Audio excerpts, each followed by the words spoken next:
au Seigneur. Gloire à toi, Papa.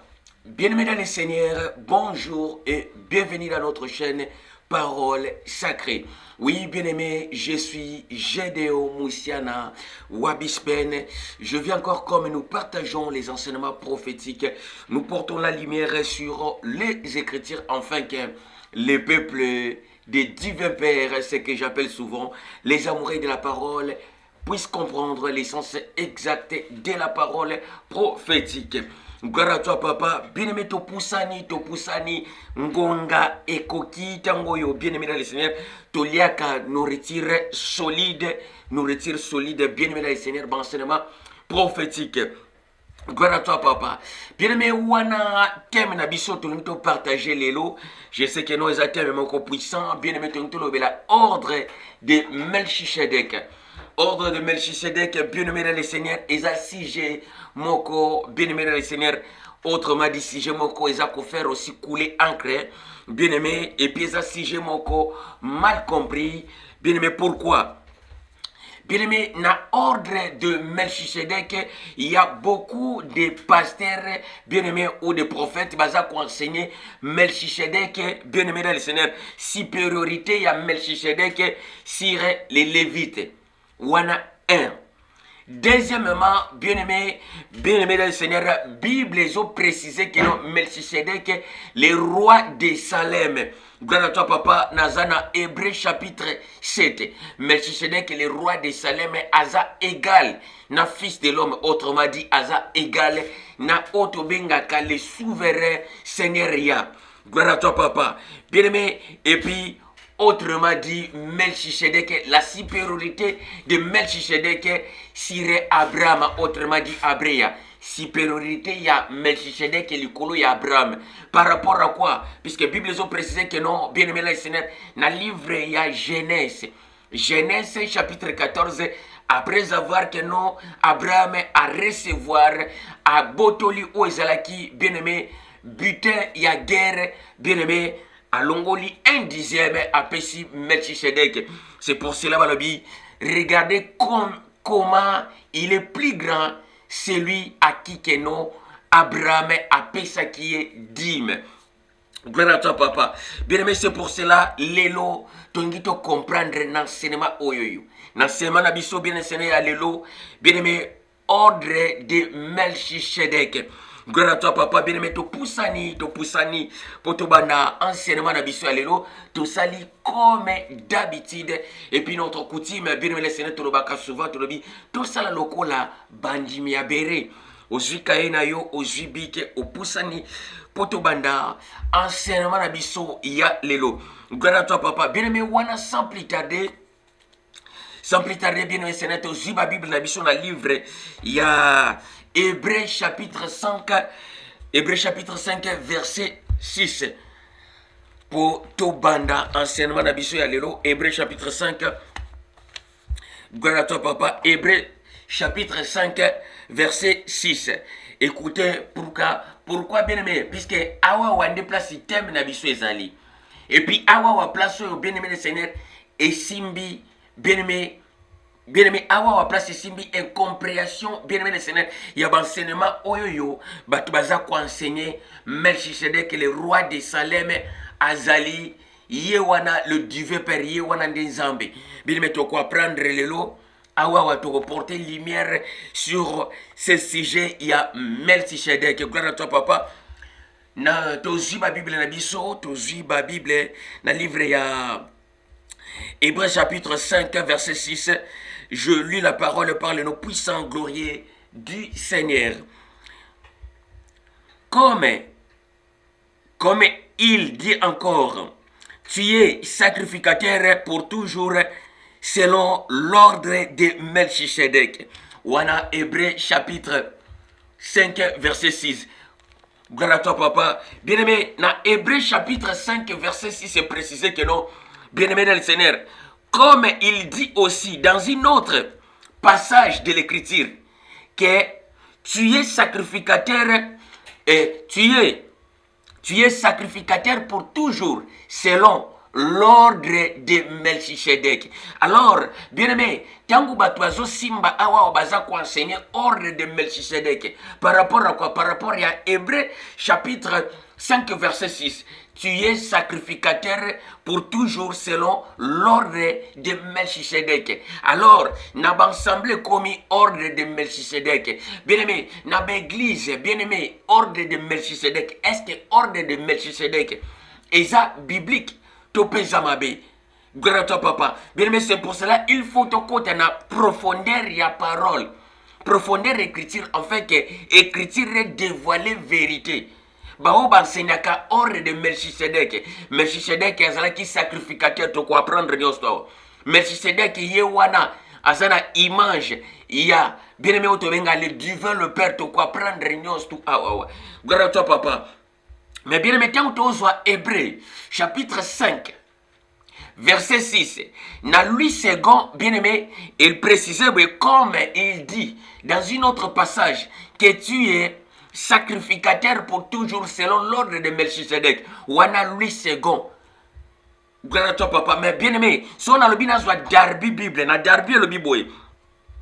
Comme il dit aussi dans un autre passage, tu es sacrificateur éternellement selon, bien aimé, selon et dans la manière de Melchisedec. Mais maintenant, bien aimé dans le Seigneur, tant que tu précises awawa. Osa sacrificateur, est-ce que Esa, à la Bible ont précisé normalement que nous Asa sacrificateur, bien aimé, comme Melchisedec, et puis ton gato yeba, pourquoi Awa ou apôtre Paul a zopé ça que non, comme il dit dans un autre passage. Donc cela veut dire que apôtre Paul a précisé passage où il y a Hébreux chapitre 5 verset 6. Esa a sali répétition et l'eau existe déjà. Pour te comprendre très bien. Mais maintenant, Hébreux chapitre 5 verset 6, apôtre Paul a dit, comme il dit aussi dans un autre passage. Mais quel est ce passage? Oyoyo, apôtre Paul a répété en haut. Ezali, Psaume chapitre 110, verset 4. Gloire à toi, papa. Bien-aimé, tu as avancer ma lembe pour te kende, te comprendre ordre de Melchisedec. Psaume chapitre 110, verset 4. Gloire au Seigneur. La Bible dit ceci, bien aimé. Dans la Psaume chapitre 110, verset 4. Pour wana tota kotanga totangi, Hébreux chapitre 5, verset 6. Apôtre Paul Moutazo précisait que non, bien aimé, comme il dit encore dans un autre passage, que tu es sacrificateur pour toujours. Tu es sacrificateur éternellement. Selon l'ordre de Melchisedec. Bien aimé, c'est pour cela, quand tu enseignes à tu dévoiler vérité, tu comprendre bien aimé, ba erreur ni nezali awawa. Le coup là ba falsifia bien aimé dans le Seigneur, ba commettra ba grosse erreur. Alors, christianisme yango zomona bien aimé, le christianisme qui est en place, eza nango kaka miltra masqué, eza catholique masqué. Gloire au Seigneur. Bien-aimés, Tosi, Psaume chapitre 110, verset 4.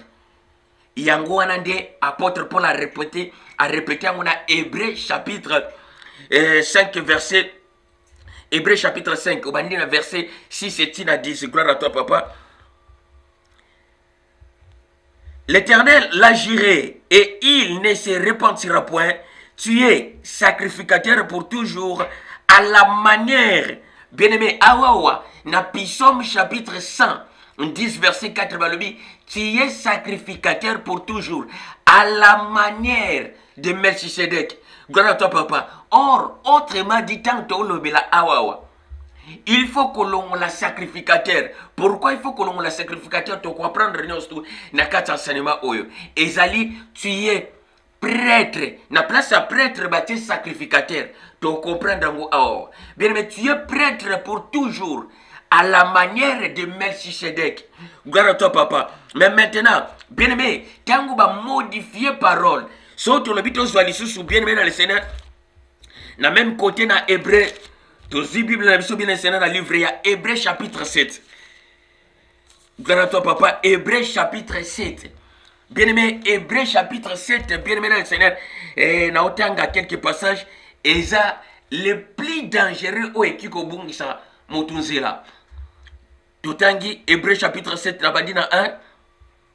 En effet, c'est Melchisedec, le roi de Salem, sacrificateur de Dieu très haut, qui alla au devant d'Abraham lorsqu'il revenait de la défaite du roi qu'il a béni, et à qui Abraham donna la dîme de tout, qui a d'abord roi de la justice d'après la signification de son nom. Ensuite, roi de Salem, cela veut dire paix, qui est sans père, sans mère, sans généalogie, qui n'a ni commencement, ni les jours, ni la fin de vie, mais qui est rendu semblable au Fils de Dieu. Ce Melchisedec demeure sacrificateur à perpétuité. Considérez combien il est grand, celui auquel le patriarche Abraham donna la dîme de butin de la guerre. C'est le fils de Lévi qui, exerçant la sacerdoce, donc d'après la loi sacerdotale, l'ordre de lever la dîme sur le peuple, c'est-à-dire sur le frère qui, cependant, sont isés d'une reine d'Abraham. Et lui qui ne tirait pas de son origine, il éleva la dîme sur Abraham et il bénit celui qui avait les promesses. Or, c'est ça contraire. L'inférieur qui est béni par les supérieurs. Et ici, ceux qui perçoivent la dîme, ce sont les hommes mortels. Mais là, c'est celui donc il est attesté qu'il est vivant. De plus, Lévi qui perçoit la dîme, là, payant pour ainsi dire d'Abraham, car il a été encore dans les reins de son père lorsque Melchisedec alla devant Abraham pour prélever la dîme de tout le butin. Gloire à toi, papa. Bien-aimé, wana nautotanga bien Seigneur, Hébreu chapitre 7, verset 1, bien-aimé, jusqu'à 10. Gloire au Seigneur. Bien-aimé, même maintenant, tant que tu as la mystère oyoyo, gloire au Seigneur. Bien-aimé, même maintenant, tant que tu as la awawa, ordre de Melchisedec. Ordre de Melchisedec, bien-aimé, et ça, c'est le plus compliqué. Puisque, dans Hébreu chapitre 7, va préciser en très bien. Bien aimé, selon Ndenge, va commis awawa. Melchisedec a sans généalogie. Azana ni père, ni mère. Bien aimé, sans généalogie, ni commencement, ni la fin du jour. Gloire à toi, papa. Bien aimé. Et en plus, bien aimé dans le Seigneur, bah le bi Melchisedec, Hébreu chapitre 5, ils ont précisé que Melchisedec a semblable au fils de Dieu. Alors, Hébreu chapitre 7, ils ont confirmé, bah comme Melchisedec comme un Dieu. Bien aimé dans le Seigneur, qu'il faut adorer. C'est pour cela que na quatre ensemble, bien aimé dans le Seigneur, comme la Bible ont précisé sur le livre, il y a Osée chapitre 4, verset 6. Bien aimé, que mon peuple est détruit faute de connaissance. Mon peuple périt faute de connaissance. Bien aimé, la connaissance est plus importante plus que l'or fine. Regarde à toi, papa. Bien aimé, maintenant, toujours fungola mystère à Zambie. Ndenge na précisé si je n'abisso ezali to peut-être n'abisso toujours le bela ordre de Melchisedec. Gloire à toi, papa. Melchisedec, bien-aimé le Seigneur, sacrificateur de Dieu très haut. Melchisedec, sacrificateur de divin Père. Gloire au Seigneur. Bien-aimé, totanga Bible était le quoi la Roma. Okotanga Bible était bien le Seigneur le quoi la Roma et puis oye. Obandi consignant on a quatre ensemble. Gloire à toi, papa. Puisque, awawa, bien aimé, il y a des gens au bas qui enseigné l'ordre de Melchisedec. L'ordre de Melchisedec est toute une cabale masquée dans la Bible. Bien aimé, ordre de Melchisedec, il faut yeba, nano bazobenga Melchisedec. Et pourquoi ils ont mentionné ordre? Gloire à toi, papa. Bien aimé, puisque ce sont des choses codées. Eza biloko eza codé, eza ba kabale codé. Gloire à toi, papa. Bien aimé, mais maintenant tu vas comprendre une histoire. Ordre de Melchisedec, Hébreux chapitre 5, verset 6. Et préciser que non, tu es sacrificateur pour toujours selon l'ordre de Melchisedec. Or, bien aimé, apôtre Paul Awawa, et ça le apôtre Paul a répété. Psaume chapitre 110, verset 4. Or, na Psaume chapitre 110, verset 4, et comment mi ordre te, et comment mi que non, tu es sacrificateur pour toujours à la manière de Melchisedec. Gloire à toi, papa. Mais maintenant, tant que l'on à la manière de Melchisedec, c'est pour cela, bien aimé le Seigneur, la Bible précise. Bien aimé, Bible les ont précisé sur la livre à Deutéronome chapitre 29, verset 29. Bien aimé, ce qui est caché, c'est réservé uniquement pour le divin Père. Mais ce qui est révélé, c'est révélé pour nous et nos enfants. Alors, tout ça, avancé, gloire à toi, papa. Bien aimé, mais maintenant, surtout le but, on voit Psaume chapitre 110, verset 4. Psaume chapitre 110, verset 4, bien aimé Seigneur, à la manière de Melchisedec, tu es sacrificateur, tu es prêtre. Au longolinan kombo ya sacrificateur wana, au zongisi kombo ya prêtre. Na préciser pourquoi il faut qu'on longola kombo ya sacrificateur. Bien aimé, tu vas comprendre une histoire. Au zongisi kombo ya prêtre, tu es prêtre pour toujours. À la manière du Melchisedec. Alors, il faut te compter une histoire. Oyeza se retrouver dans Genèse chapitre 14. Place yo, bien aimé le Seigneur, Genèse est précisé histoire de Melchisedec. Puisque Melchisedec, première fois, balobela, combo na la Bible, et dans Genèse chapitre 14, na histoire, il y a butin de guerre. Oyo, bien aimé le Seigneur, intervention d'Abraham, à Kenaki, qui intervenir pour na. Li passa na ye, Lot, li passa na ye, Atibeya. Gloire à toi, papa. Bien aimé, tu as la Bible na bis encore. Na livre, il y a Genèse chapitre 14. Genèse chapitre 14. Gloire à toi, papa. Tu as la Bible na bis bien enseigné na livre Genèse chapitre 14. Abraham vainqueur de plusieurs rois. Histoire et intervention. Il y a intervention Abraham, bien aimé. Pendant il y a l'enlèvement de Lot. Gloire à toi, papa. Thème nabiso, bien-aimé le Seigneur, thème nabiso, tout le bila, ordre de Melchisedec. Gloire au Seigneur. Je lis la parole par le puissant, glorieux de notre souverain Seigneur, Yah. Gloire au Père. Dans les temps d'Araphaël, roi de Shinéa, Arjok, roi d'Alazar, de Kendera Loen, roi d'Alem et de Tidéal, roi de Gojim.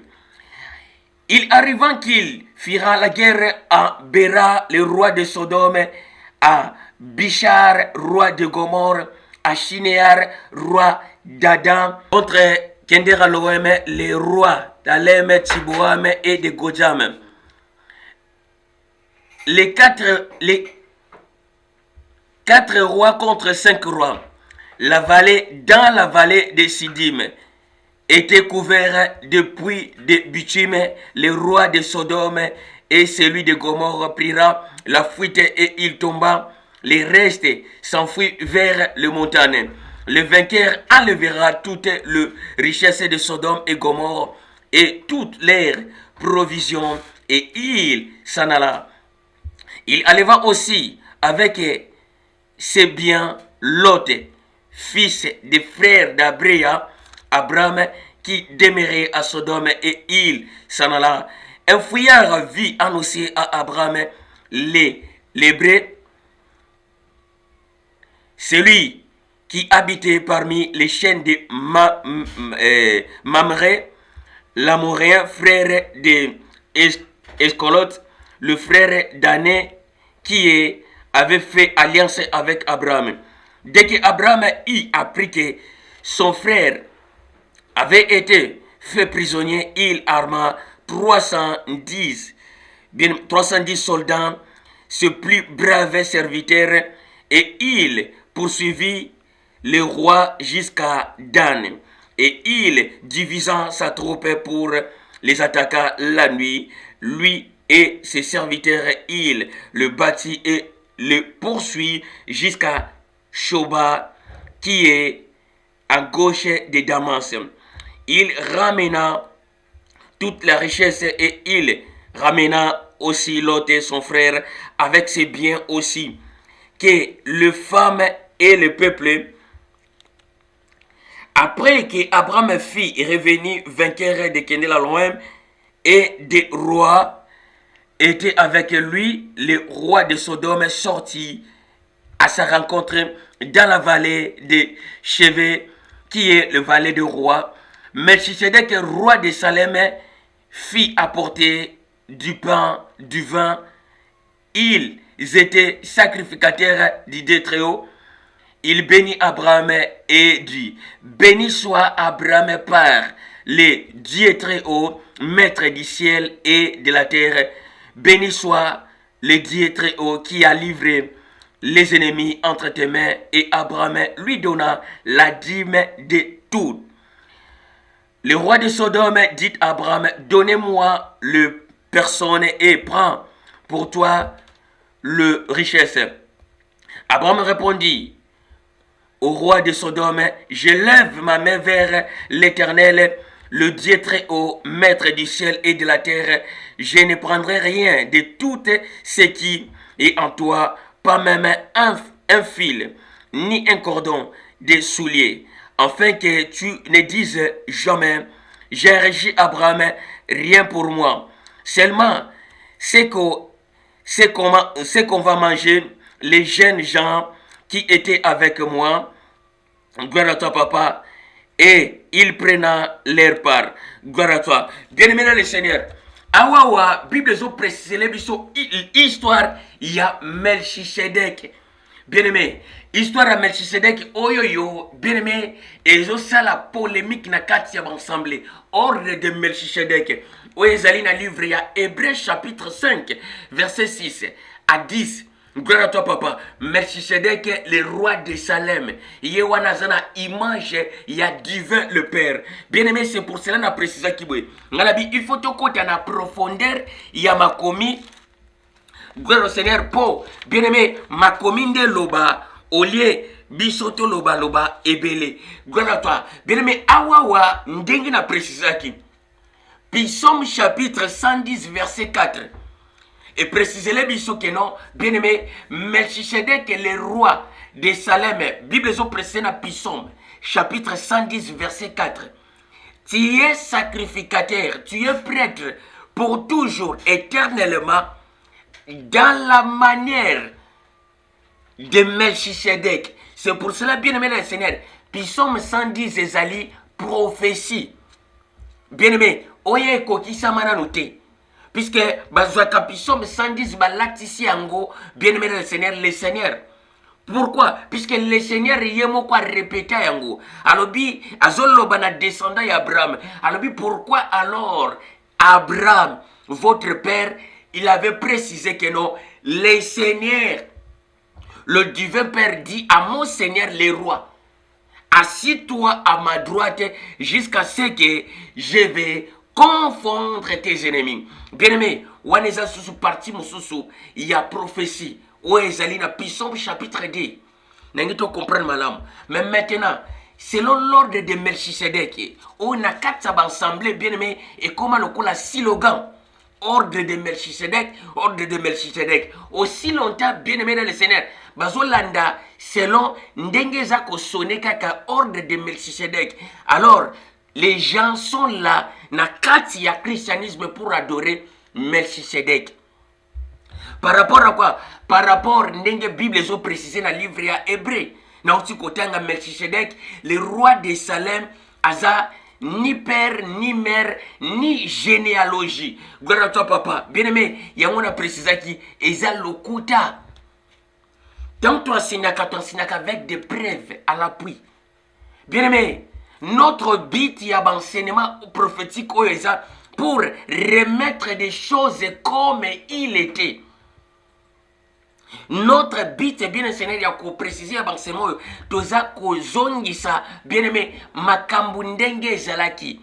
Soki ezalaki a, toza on a potoloba a. Bien aimé, sache-le, on ne s'amise pas, bien aimé, na parole. Pourquoi? Bien aimé, aucun côté le matin, au banda conseiller makambo, ozana on a maîtrise nangote. Ordre de Melchisedec, où est un livre à hébreu. Bien aimé, pour comprendre déjà, nous avons précisé que non. Bien aimé, quand vous bazolo belango mabe. Pour ba commission ngo silogan na katsa ensemble pour bazoloka eza ko sonner ordre de Melchisedec. Mais or, eza ordre de Melchisedec te. Hébreu chapitre 5 verset 6. Comme il dit encore dans un autre passage, apôtre Paul a répété, prophétie à Psaume chapitre 10, verset 4.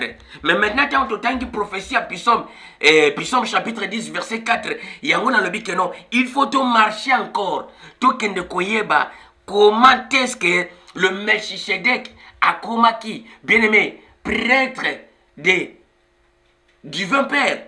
Gloire à toi, papa. Bien aimé, même maintenant. Tokei.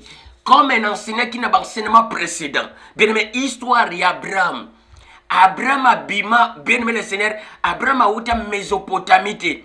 Kuna na Iran, non. Abraham a d'origine, il y a Égypte. Bien aimé, Égypte, bien aimé le Seigneur, haute Égypte, haute bien bas Égypte. Précisément, bien aimé le Seigneur, na Tembez. Oeza Nanganda 1.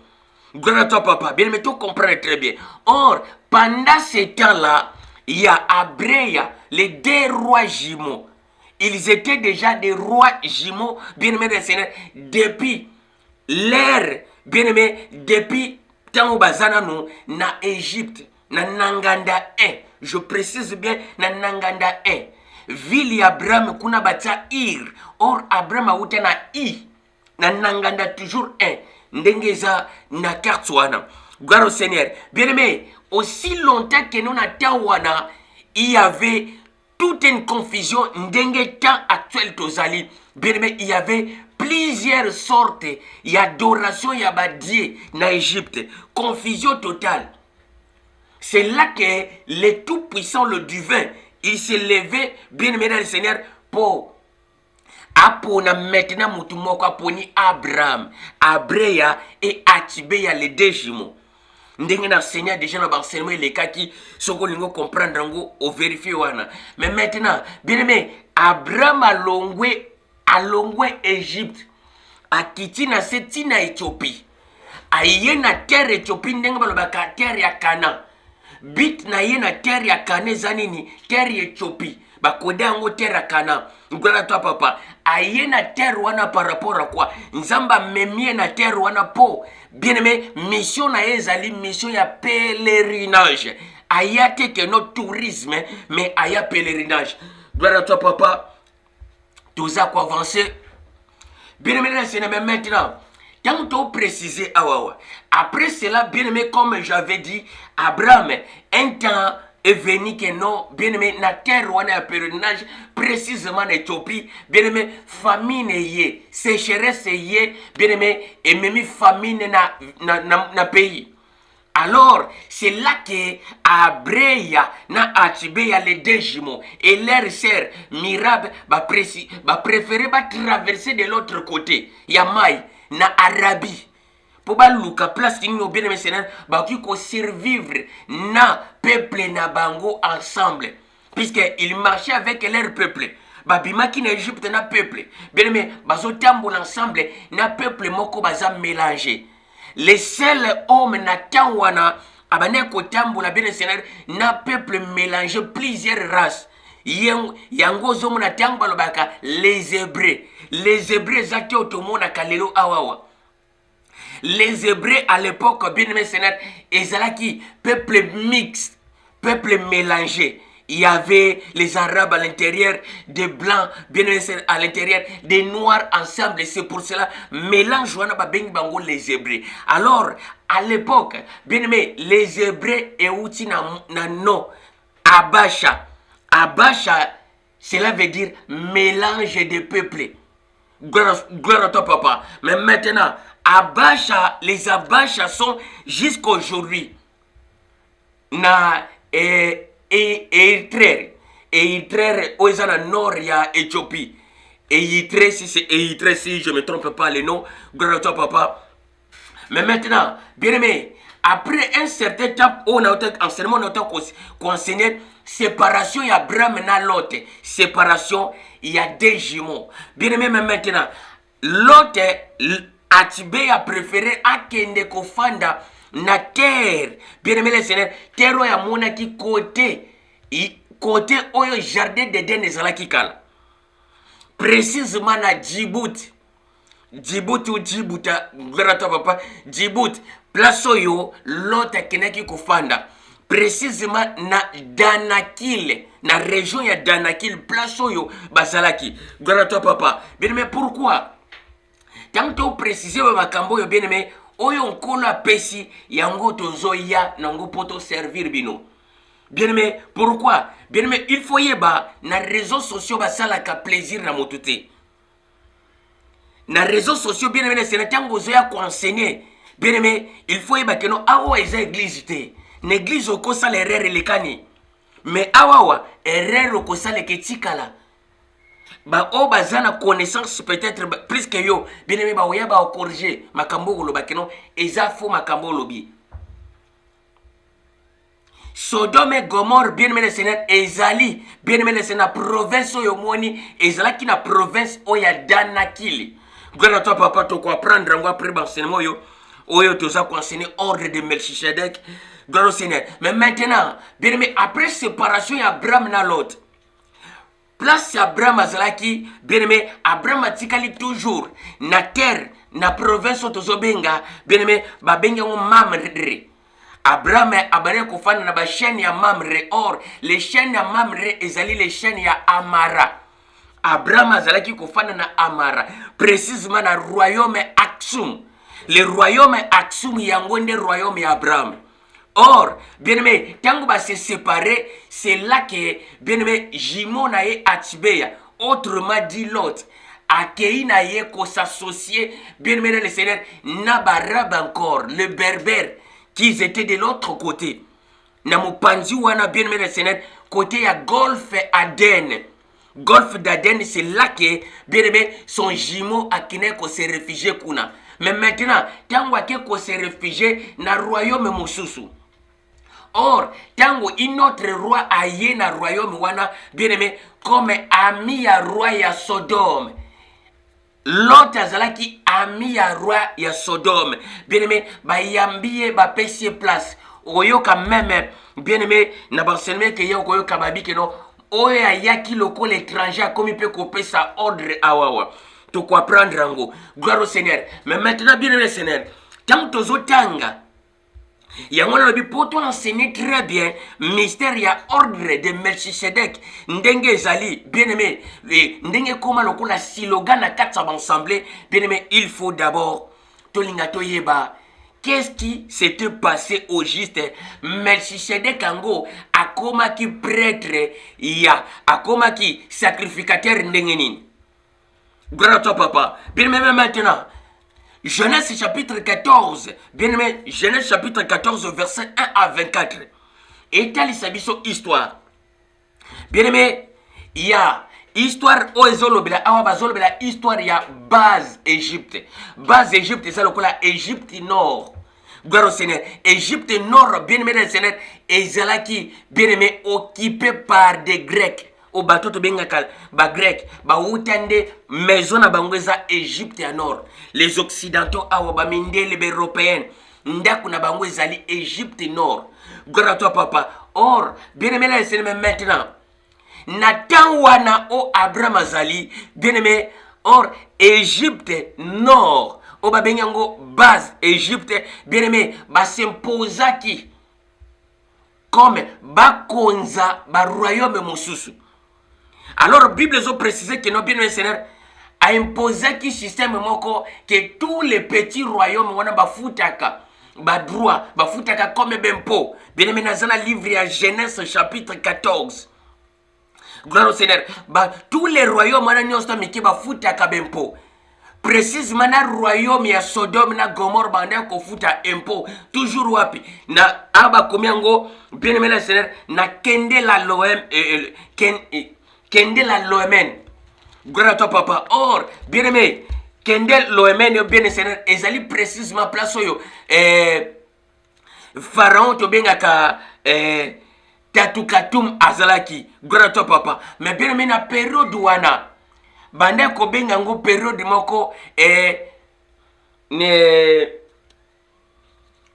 noélitique na période wana bazo benga ngo période noélitique gloire à toi papa. Mais maintenant bien aimé après ce temps là qu'est-ce qui se passe bien aimé ba roi nyostu ya sekuna ba roi ya se à partir d'Éthiopie Soudan nyostu bazalaki soumis bien aimé ya kofuta ba droit na bango ndengo monaka il y a des pays où bafutaka ba droit bien aimé le Seigneur awa en Europe na ba grande puissance bien aimé eza makambo e banda depuis landa malamu mais eko s'arriver bien aimé que des rois wana bazalaki soumis pendant 12 ans o e comme sous volet prophétique bien aimé na 13e année ba roi ba se révolter babito opesa lisusu te ba droit wana ekofuta malisusu te ba se révolter. Mais maintenant bien aimé le Seigneur tango ba se révolter Genèse chapitre 14 verset 4 bien aimé le Seigneur ba se révolter tango ba se révolter c'est là que bien aimé le Seigneur le petit royaume nyonso eza ko appartenir bien aimé le Seigneur na bien aimé l'Égypte du Nord bien aimé le Seigneur. Mais maintenant bazui décision ya ko kitanase kuna po baya ko sala guerre contre ba roi oyo ba se révoltaki batindi maintenant 4 grandes puissances pour quitter kuna na ces 4 royaumes puissants et kitanase pour combattre les 5 rois les 5 royaumes oyo ba se révoltaki. Gloire à toi papa. Bien aimé les royaumes oyo se révoltaki zatilelo kombo nango eza nini. Le premier royaume bien aimé c'est tozana royaume ya Gojam. Donc lelo ezali lokola une province na Éthiopie. Deuxième royaume bien aimé Seigneur ozoba Sidim ezali Sidamo ezapeli susu bien aimé ba province Éthiopie. Troisième bazolo ba Adam yango eza Adama précisément partie otolobaka partie où ya capitale Éthiopie Addis Abeba. Gloire à toi papa. Bien aimé troisième royaume ezali otobengaka bakomi en la Bible Adam royaume ya Adam bien aimé on ezali Adama bien aimé yango zomona province ya Adama yango ezali lelo babengaka ngo Addis Abeba capitale Éthiopie. Autrefois ezalaki ba royaume mike gloire au Seigneur. Et puis bien aimé quatrième royaume yango ezali royaume ya Danakil place Sodome na Gomorre ezalaki na province ya Danakil.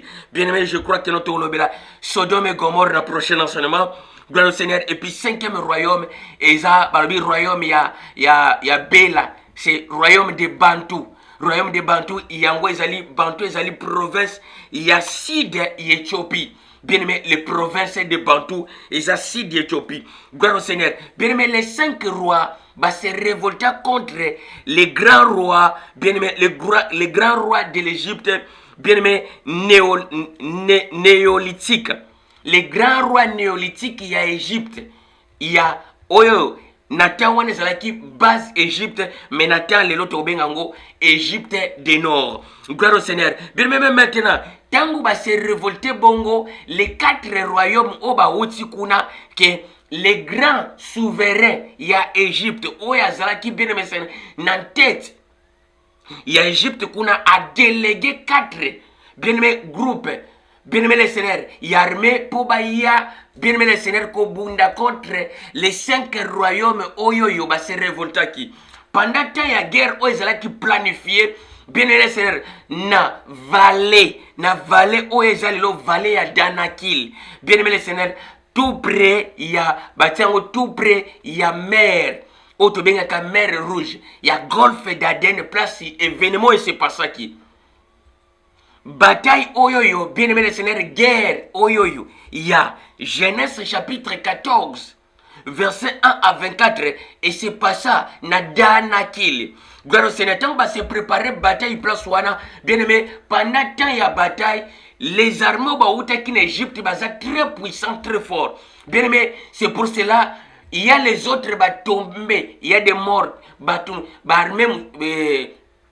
il y a des soldats au Bakwei pendant la champ bataille. Mais maintenant, bien aimé, tant que les 5 rois au Bamonique, non, les 4 rois, les 4 groupes armés au Eutaki Égypte, ils sont très puissants, bien aimé, bazui fuite.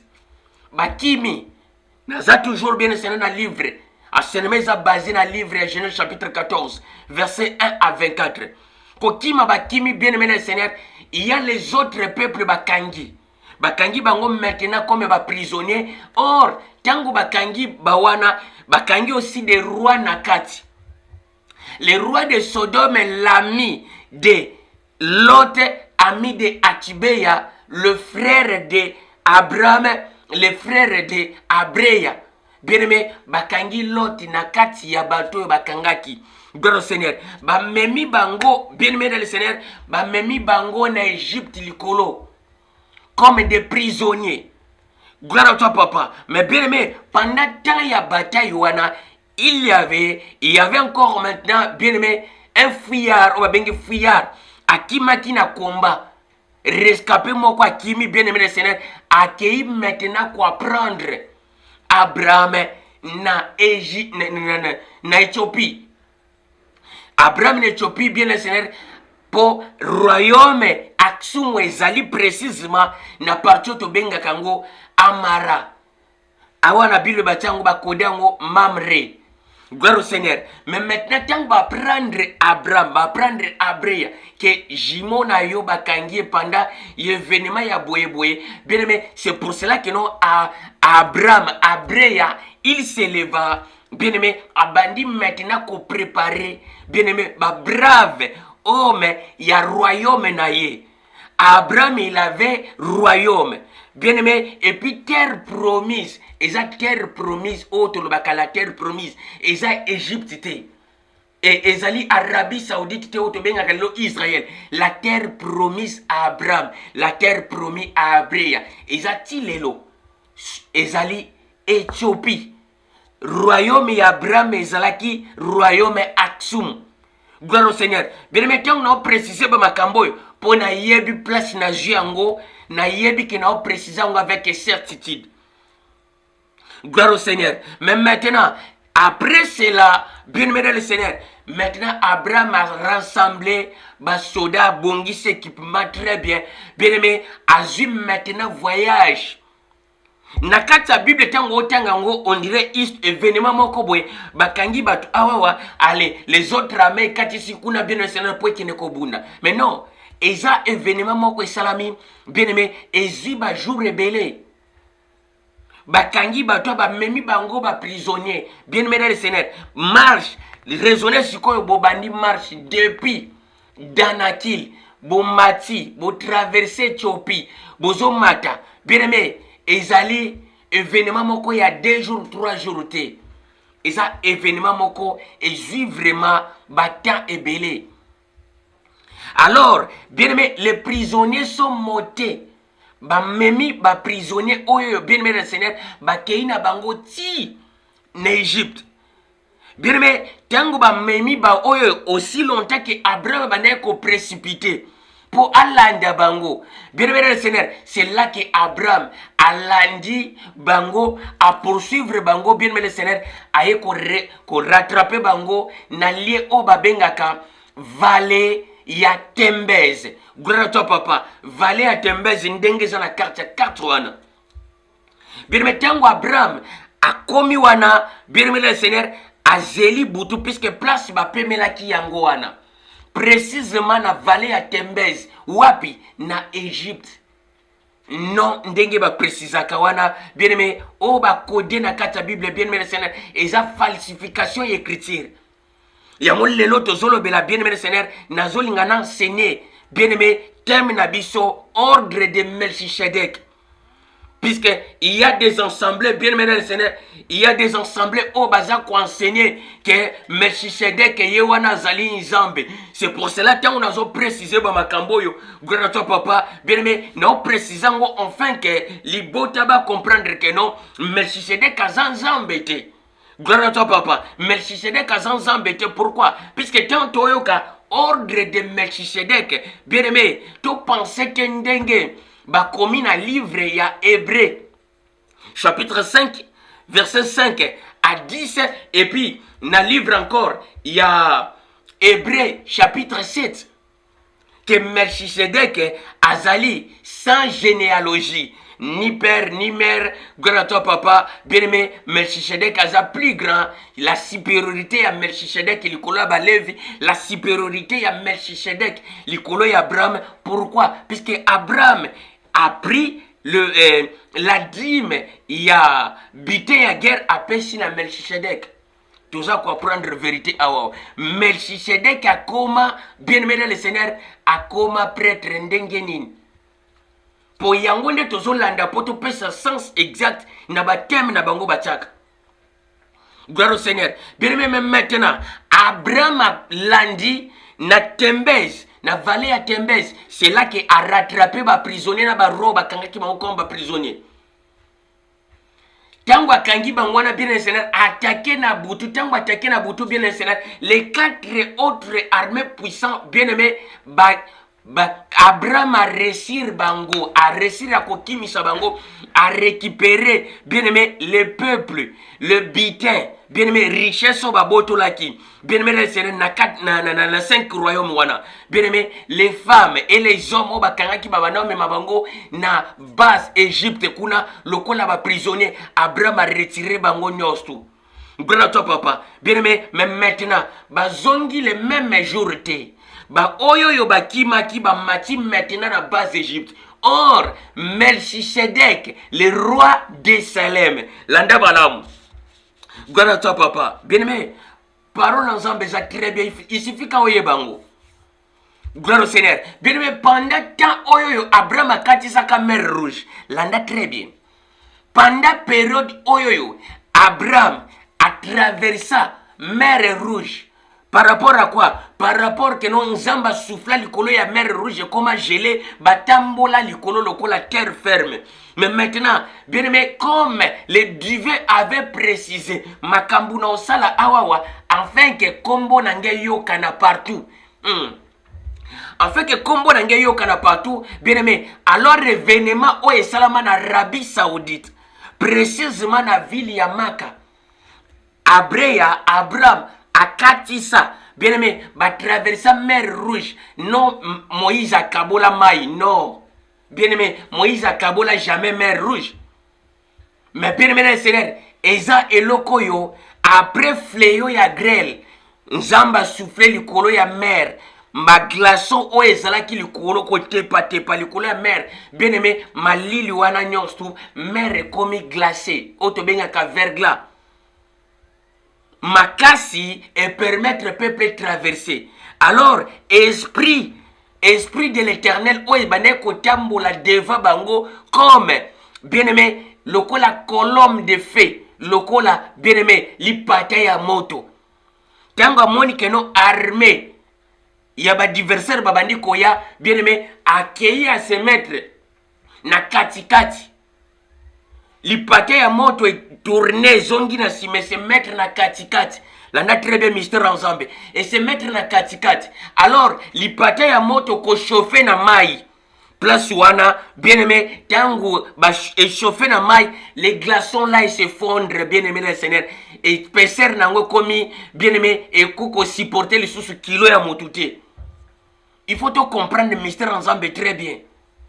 Bien aimé maintenant armée adversaire tellement décision na bango ezakena il faut to rattraper bango bien mettant ba comme place wana bazindi complètement. Pourquoi? Puisque bien aimé li pata ya moto likolo ya glaçon wane comme qui déjà bien aimé le Seigneur et comme déjà qu'on s'effondre nazongi. Mais maintenant traverser bien aimé traverse ya Abraham likolo ya mer rouge bien aimé yangonde salaki ezaki vraiment na toile.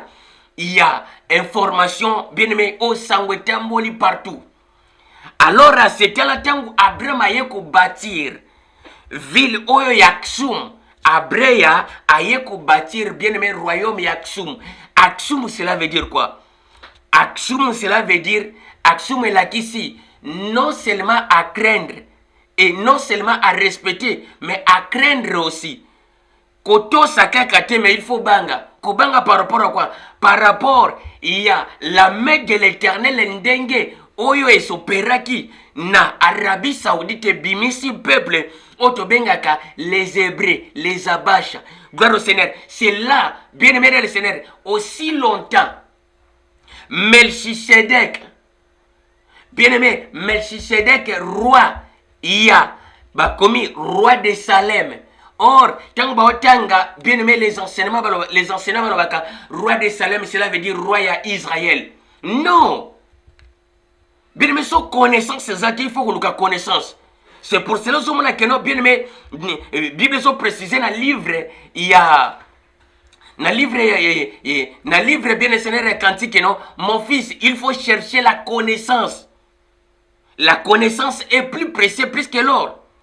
Gloire à toi, papa. Bien aimé le Seigneur, mais maintenant, Tangu, roi Salem, Melchisedec, roi de Salem, Melchisedec, bien aimé le Seigneur, Eza Kombo na été. Eza code. Bien aimé, Melchisedec, Eza Kombo na été, Eza code. Or, le roi de Salem, il avait son nom. Oeza Zedek. Alors, Zedek, le roi Zedek, bien aimé le Seigneur, mais maintenant, Aza roi Yawapi. Pour bâtir roi ya Salem. Non. Melchisedek, comme Azolo Melchisedek, Aza roi ya Béni Salam. Béni Salama, bien aimé, Ezati lelo na carte na précisé wana. Le roi ya Béni Salam. Béni Salama, bien aimé Seigneur, par rapport à combo ya royaume naye. Une royaume béni et puis en paix. Le roi de Béni Salama. Béni Salama yango bakata, balongola béni, batiki kaka Salem. Or Salem aussi cela veut dire paix. Mais combo bakoma kuneza Salama, eza tilelo. Gloire à toi papa. Bien aimé. Gloire à toi, papa, tous encore avancé, gloire au Seigneur. Bien-aimé, mais maintenant, tant que vous avez Melchisedec, bien-aimé, le roi de Salem. Bien-aimé, Melchisedec, comme vous avez Zalinini. Il faut tout le cas, Melchisedec. Bien-aimé, Melchi, c'est empereur. Zedek, yangonde kombo na ye, le roi ya Béni Salama. Ezati lelo ndengo moni na carte wana. Gloire à toi papa. Mais bien aimé le Seigneur, même maintenant, tangwa yokaki, événement où il y a main de l'Éternel, la main de divin. Bien aimé, c'est pour cela qu'il y a commis ça la recherche. Pourquoi? Puisque, bien aimé, tout autour aux environs d'Égypte, mobimba bande kwa adoré, bien aimé le Seigneur, bikeko. Bande kwa adoré batu. Na Égypte badoraka badie na bango. Baroi na bango baza considéré après ba mort. Ya baroi na bango après ba mort. Après mort ya ba pharaon na baroi baza considéré comme banzambe, comme badie. Batutakama. Bien aimé, roi nosto yebi ba coffrage nosto zoya ba pharaon. Et cela qui adoré comme badie. Pourquoi? Na mitra. Na religion mitra, bien aimé le Seigneur, babane ko adorer ba roi. Pourquoi? Babiso qui to adorer ba roi na bisote, bien aimé, après mort na bango, ceux qui baza honorer te, ba ki continue la biso malédiction, selon croyance na bango. Landa très bien.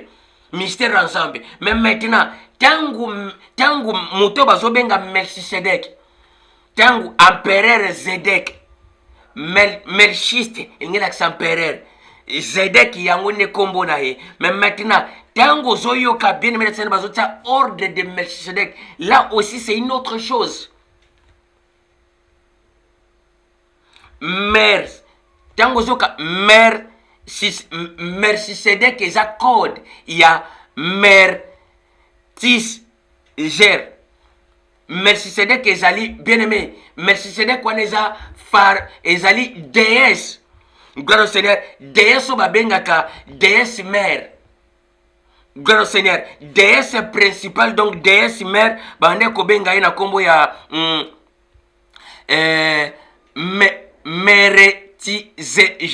Mertigezer. La Mertigezer yewana bakode Melchisedek. Déesse Mertigezer, comment vous avez makasi, gloire à toi papa, bien-aimé, Mertigezer. Donc ndengo mona komi wana yango déesse wana azali déesse obalbaka, celui qui aime le silence. Ordre naye obazolba ordre de Melchisedek, eza ordre de Mertigezer. Donc déesse à silence. Azaloko la grande déesse bien essayée il y a Égypte. Ordre naye ezali ordre de silence. Mais maintenant, quand on a quatre ensemble, bazoloba ordre de Melchisedek. Et ça ordre ensemble, et ça ordre ya silence. Bien aimé, ordre ya silence wana selon Kabal. Et ça li invocation, bien aimé le Seigneur, il y a domination mobimba. Ozomona keno, bien aimé, les prophètes tant bakomaka awawa, bakomi chocho. Maintenant, comme temps, il y a ordre de Melchisedek, bien aimé, toza. Dans Nzambe moko ndeti Bible zo précédé sur le livre Exode. Il y a qu'un seul, le divin Père, le créateur de toutes choses. Gloire à toi papa. Bien même maintenant, le roi Zédek, il y a béni salama. Au mona tango kutani na Abraham. Précision ya maloba nae, bien aimé abandi déjà. Béni soit Abreya par le nom de divin Père, le créateur du ciel et la terre. Béni soit. Pourquoi? Et c'est le langage naïe, on va appeler ça royaume naïe, béni salama. Bien aimé, mais maintenant, Hébreu chapitre 7, verset 1, bien aimé, continue et préciser peu Melchisedek. Selon Combo, il y a royaume naïe, le roi de Salem. Royaume naïe signifie que non, le roi de la, bah préciser Melchisedek, le roi de la justice. Non. Bien aimé, Melchisedek wana za code ndenge na préciser wana Mertigezer wana za déesse à silence. Bien aimé le Seigneur, déesse à silence, bien aimé, qui celle qui aime les silences. Gloire à toi papa. Azla qui invoquait aussi l'Égypte antique. Gloire au Seigneur. Pendant tant oyo toujours précisé oyo. Mais maintenant c'est roi Zédek. Bien-aimé, roi Zédek, gloire à ton papa, mais maintenant, il y a un roi, il y a béni salama. On a précisément, on a précisé la carte. Apprendre maintenant religion. Apprendre religion, apprendre, abandi maintenant, abanda qui ça la recherche. Il y a quoi apprendre, bien-aimé, vérité, il y a adoration. Il y a Nzamboyo, Abraham, Abreya, Adoraka. Bien-aimé, à ça la recherche, mais maintenant, dans le royaume, il y a un supprima qui, bien-aimé, le Seigneur, idolâtrie, idole. Or, aussi longtemps, aux fans en Égypte, bien-aimé, là où les idolâtries et cela qui couronnaient, il y a à supprimer, bien-aimé, le Seigneur, à supprimer l'idolâtrie, à l'ingé en côté. Gloire à toi papa. Bien aimé, alingi kwa adoré te bike kondeng batumsu baza kwa adoré le roi de Salama, le roi a béni Salama, Melchi Zedek, empereur Zedek, roi ya Salama, précisément bien c'est ndeng na tina kartuana. Pays angweza tilelo. Gloire à toi papa. Bien aimé, mais maintenant apprendre religion. Na adoration ya Abraham, na ba recherche. Yango zo mona, Bible zo précisé. Bien aimé, mystère, il y a Psaume chapitre 110, verset 4. Que tu es, bien aimé, tu es prêtre, non sacrificateur. Nazakoya, tu es prêtre, non, bien aimé, place n'est pas prêtre, et ça sacrificateur. Tu es prêtre pour toujours. Donc tu es prêtre éternellement à la manière de Melchisedek. Manière au Melchisedek a comme là qui prêtre, il oppose à prêtre par rapport à la recherche na yo. Cette prophétie, bien aimé, n'ane koki samate. Alors, bien aimé les enseignants, à cause il y a manque il y a connaissance, bazwa ba koda professeur babikino, professeur lobela, le souverain Seigneur ya, obino bobenga ka Jésus.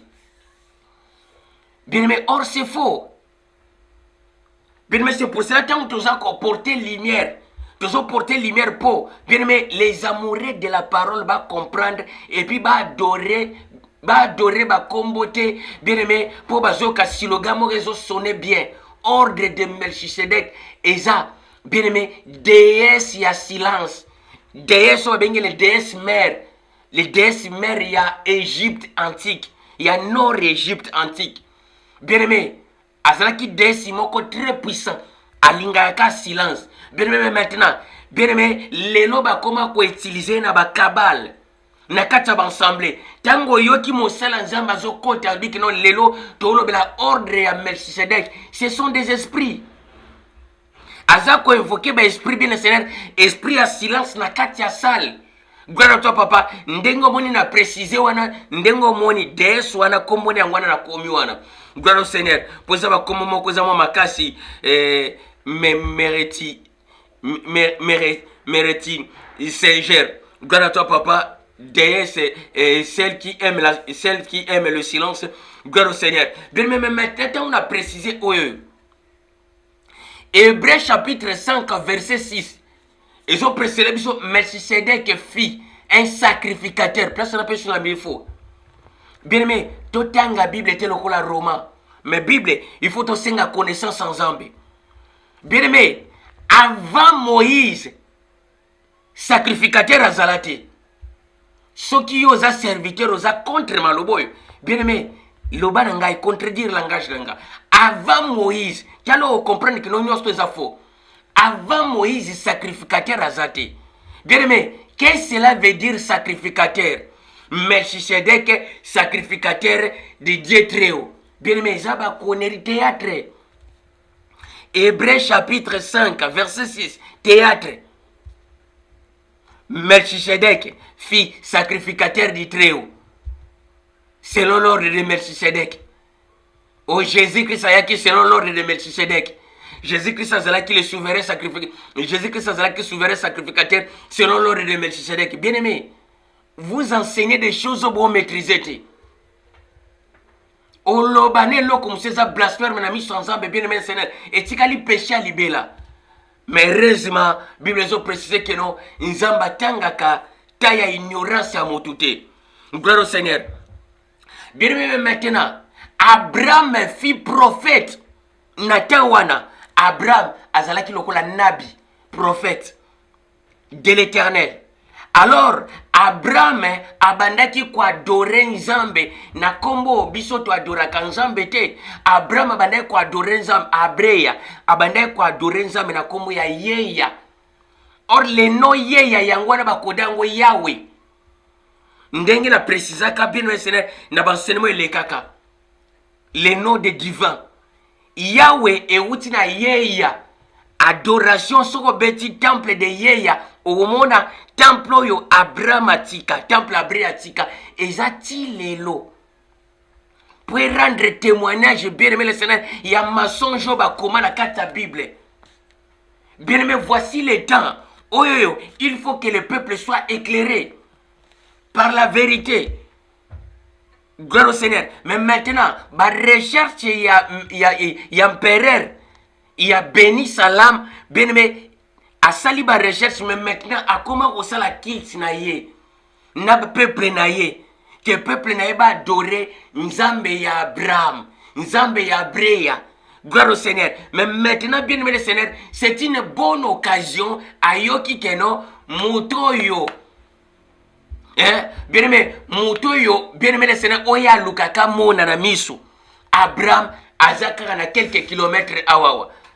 Royaume na ye na place au valet des rois. Place Abraham a coûté la cap balot. Et c'est là qui valet de Tembej. À cause de l'événement, on a commis ça en lelo. Valet des rois. Le valet des rois a commis la Bible. Et ça tire lelo en Égypte. Ndenge na tiena carte wana. Bien aimé, tant que tu as porté lumière, l'écriture avec les preuves à l'appui. Ce qui préveza te bien, mes Seigneur. Naïbi que non, génération incrédule, on demandé. Bien aimé, c'est pour cela que nous avons précisé dans la carte. Gloire au Père. Bien aimé, place où il y a récupéré qui va tourner à Kodango Tilelo. Mais maintenant, tango, le roi ya Salem, empereur ya béni Salem a yoki kenom, Abraham aza awawa, aouti ko libérer les 5, aouti ko libérer ba prisonnier na quelques rois ba kangaki. Bien aimé, c'est là que le roi ya béni Salem a telemi yemoko aye na rencontre. Aye kokutana na Abraham.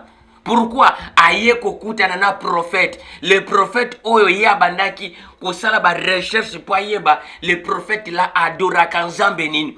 Tala mystère nzambe maintenant. Bien mais tango akomi wana. Mais maintenant le roi ya Sodome pe aye kokoma, aye kolanda bango kuna en Égypte. Place Bazalaki. Tango le roi de Sodome a commis, a coûté déjà Abraham. A chassilisa qui m'a kamounos a récupéré na batou, a récupéré pena richesse. N'a pensé na ye, a pensé que Abraham a récupéré batou na richesse ba comme aye. Alors, le roi ya Sodome a proposé Abraham. Bien aimé, tozolo bela ordre de Melchisedec. Alors là, actuellement, dans la Genèse chapitre 14, verset 1 à 24. Gloire au Seigneur. Intervention d'Abraham. Bien aimé, pour libérer l'autre, pour libérer Jimona et activer. Gloire au Père. Bien aimé, mais maintenant, tango, le roi à Sodome aïe, kokutana na Abraham, aïe ko rejoindre Abraham, na vallée des rois kouda en Égypte. Aïe kokuta Abraham déjà bitumisi silaki. A récupérer richesse, a récupérer nosto. Na pensé na yabandi ko penser que non Abraham a kolinga ko remettre ye batu na bilo côté. C'est pour cela que si proposition pas Abraham. Abraham, si tu veux récupérer richesse, pesanga ka batu. Puisque avec les hommes nako sous richesse moussous. Yo zona yo richesse. C'est là que Abraham a refusé. Alors mais non. Nakozwa ni mote pa na yo, nakozwa ni richesse. Ate loko no moko te nakozwa. Nosto na récupérer, nazo peso yango. Mais maintenant, sauf kaka nakolongola non dîme. Bien aimé, tu comprends ma kamanzambi. Non dîme, nako prélever comme prémisse. Le prémisse c'est quoi? Le prémisse ba zwaka, ba longoli quelques biloko, likono ya marchandise ozanango, ba bengo prémisse, bengo dimité. Aba kodango dim za 1/10. Mais abina ko zwaka kandambu, pona pesa ya biloko, alobiti na uzwa 1/10. Na uzwa ndambu ya biloko pona pesa. Les chefs de groupe ba compagnie kingai. Mais c'est là que Abraham a longola sous parti ndambo, bien aimé, na part oyaye. Apesi yango selon ordre. Il y a divin père. Apesi yango maintenant Melchisedec, le roi ya Salem.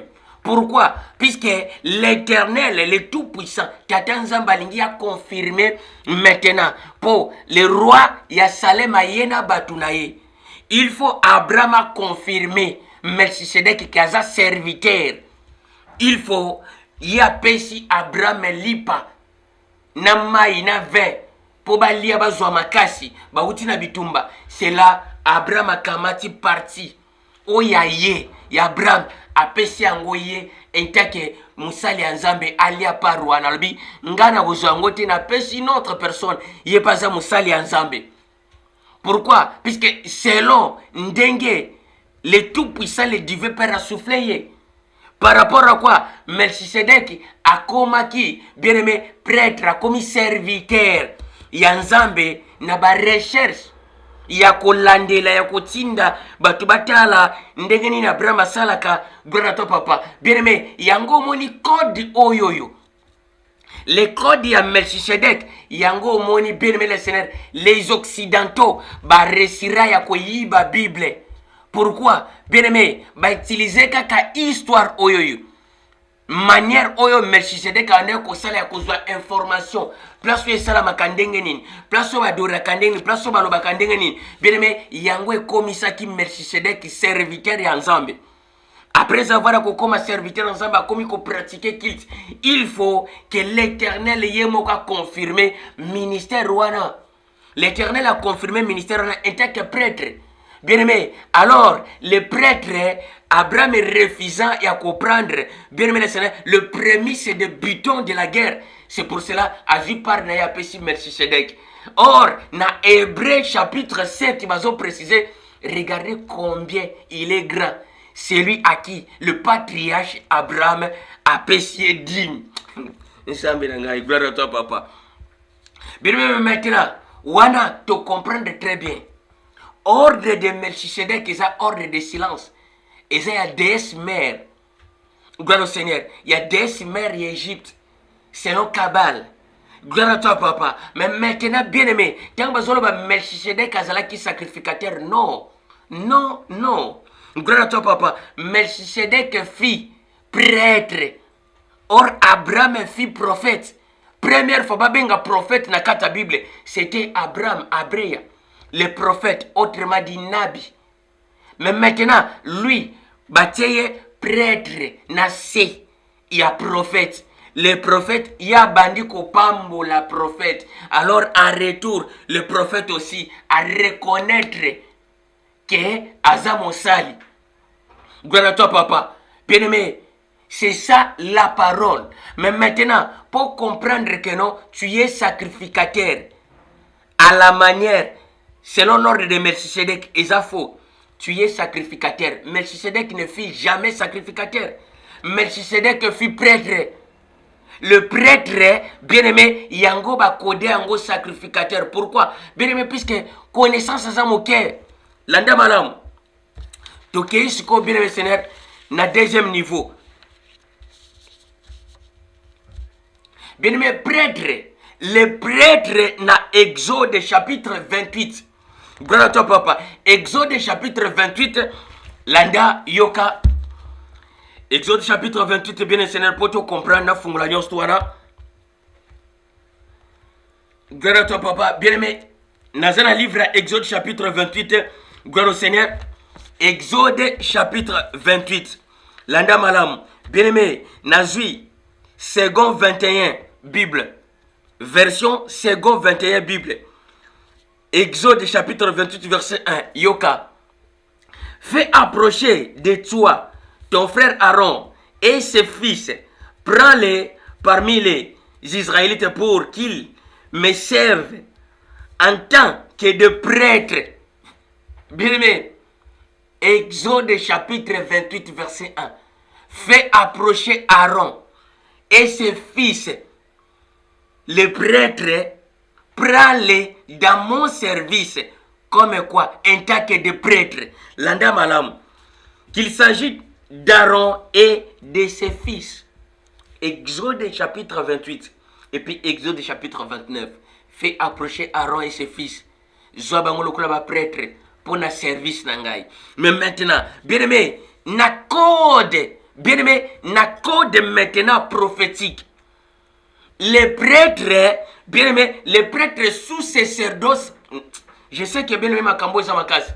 Landa malamwana ke malembe.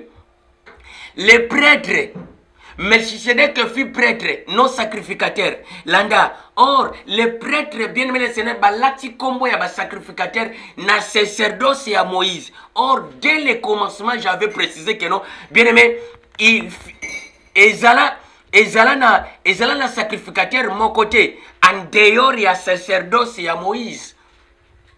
Mutu moko ta bengama sacrificateur, en dehors ya sacerdoce ya Moïse. Pourquoi? Bien aimé, Exode chapitre 28, verset 1. Fais approcher Aaron et ses fils. Prends-les comme des prêtres pour le service, pour mon service. Bien aimé, Seigneur. Aaron na bananaye. Mais maintenant, bien aimé, tant que maintenant na kati, il y a sacerdoce. Bien aimé, sacerdoce maintenant, il faut instaurer un système. Une organisation pour sacerdoce à Moïse fonctionner.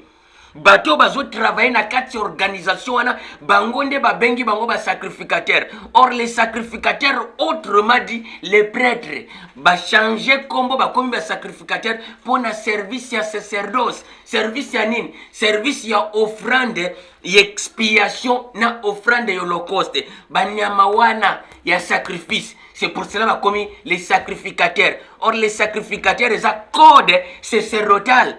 Gloire à toi, papa. Bien-aimé, Melchisedec, les sacrificateurs du Nzambe. Bien-aimé, Melchisedec, les sacrificateurs du Dieu très haut. Lokuta. Je ne sais pas si on comprend ce que Makasi Bandela. 2 ou 3 fois.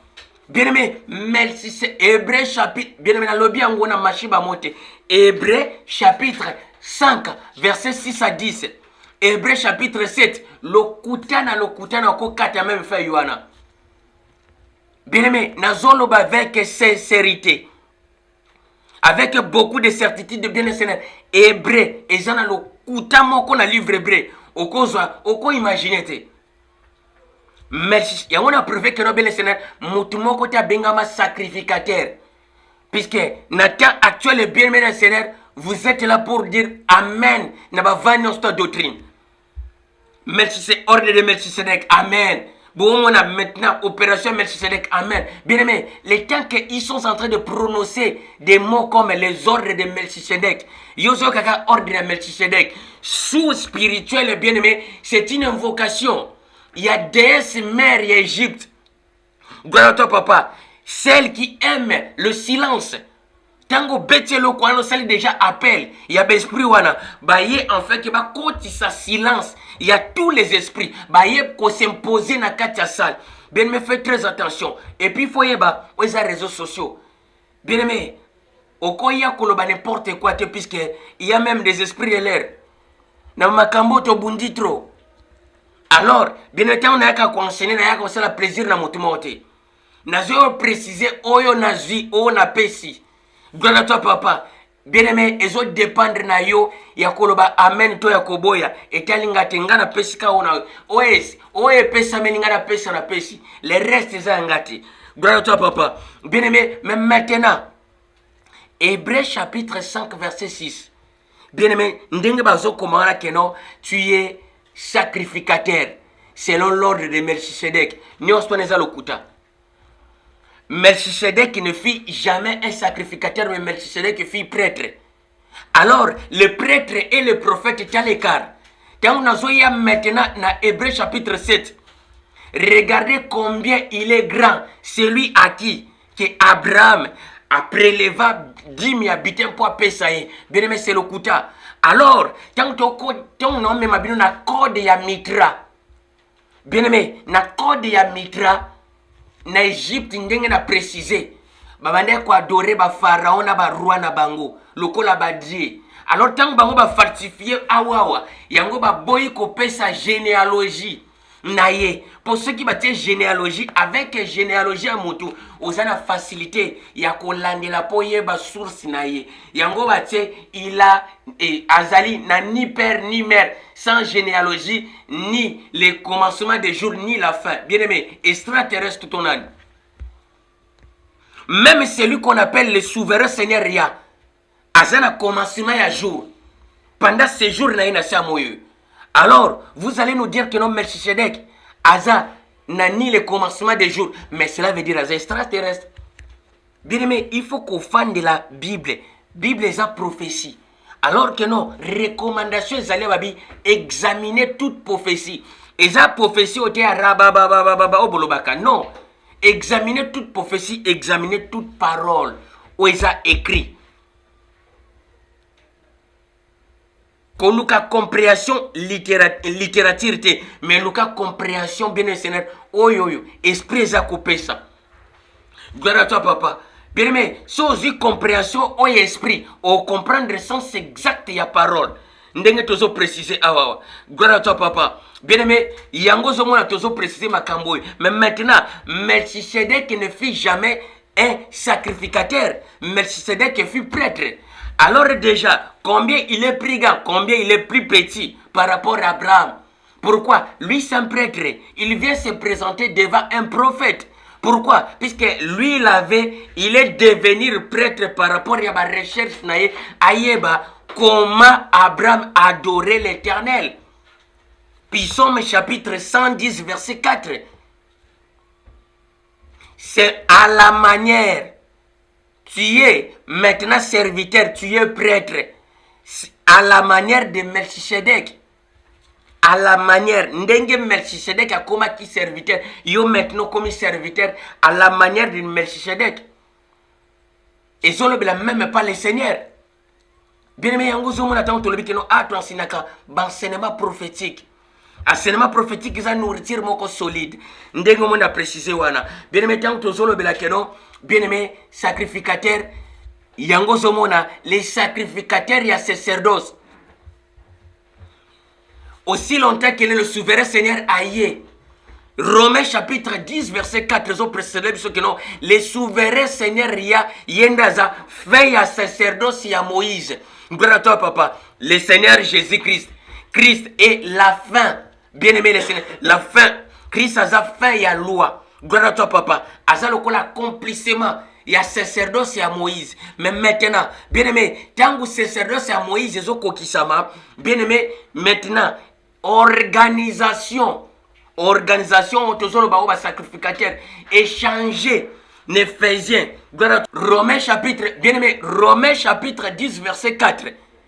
Fait, il y a organisation, il y a sacerdoce à Moïse. Mais maintenant, bien-aimé, Éphésiens chapitre 4 verset 11. Bien-aimé le Seigneur, ebimisi branche mususu. Bien-aimé, ebimisi nzete, il y a 5 étapes. Voilà la parole. Donc, combo ya sacrificateur soukeli wana na Romains chapitre 4, Romains chapitre 10, verset 4. Maintenant, bien-aimé le Seigneur, les noms des sacrificateurs est boti 5 noms encore. Et boti les 5 ministères. Il y a Éphésiens chapitre 4, verset 11. Melchisedec azala jamais sacrificateur. Et puis, tu es sacrificateur pour toujours. Bien, mais quand tu es sacrificateur pour toujours, il faut que sans sacrificateur. Les sacrificateurs ont existé à cause du sacrifice. Il y a offrande, il y a service. Bien aimé, service holocauste, une expiation.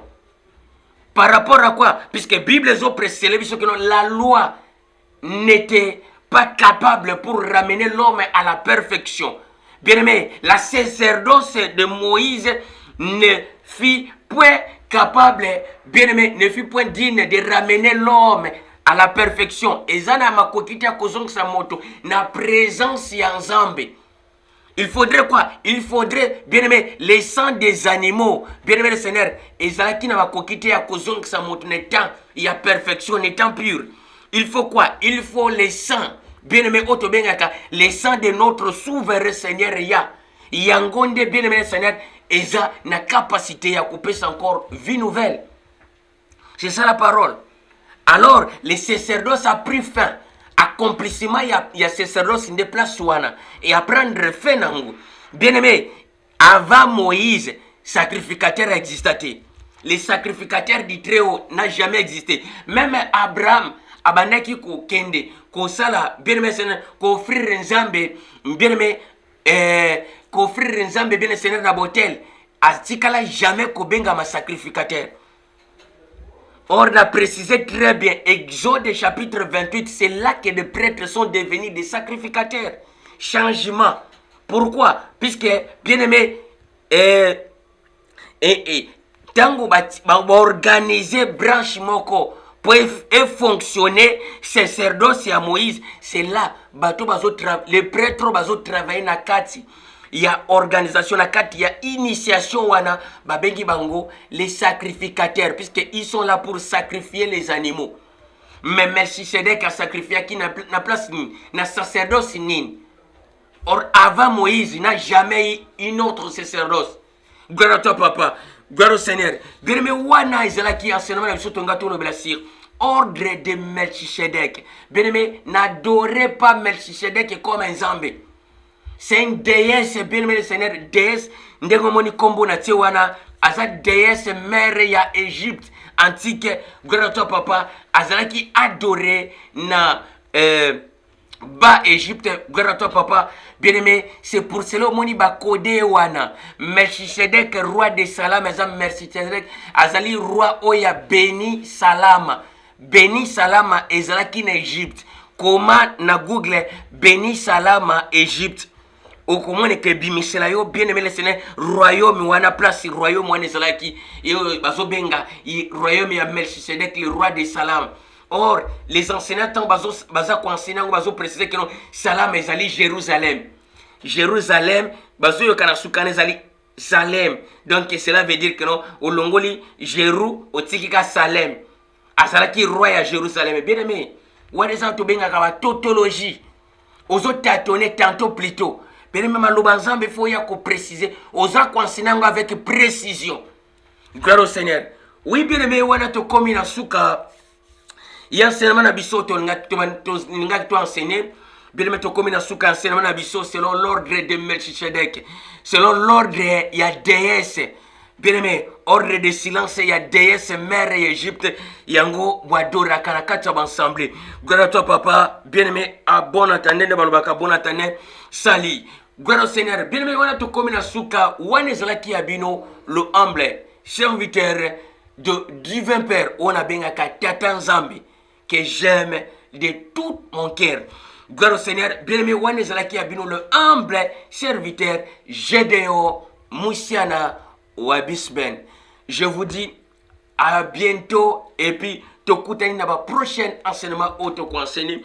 Gloire à toi papa, bien aimé, restez toujours branchés sur cosa abonnez, s'abonner. Merci, merci nzamba pambola bino tokutani na ba enseignement. Oiza koya. Ciao.